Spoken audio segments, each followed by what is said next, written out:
Hello, আসসালামু আলাইকুম guys. My name is Shamsudur Rahman Albi. আশা করি আপনারা সবাই ভালো আছেন। আলহামদুলিল্লাহ আমিও ভালো আছি। তো আজকে ভিডিওটা হলো সে মাছ ধরতেছে। প্রতিদিন সে মাছ ধরে, পুঁটি মাছ।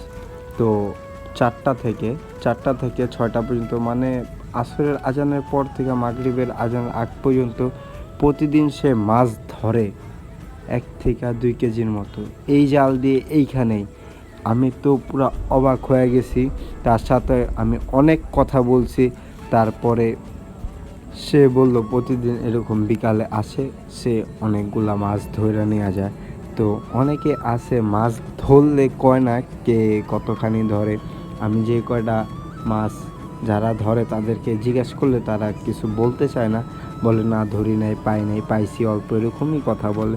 যে কে কতটুকু পায় সেটা কেউ কখনো বলে না। কিন্তু এই লোকটা বলল, কিন্তু আমার কাছে তখন শোনার পরে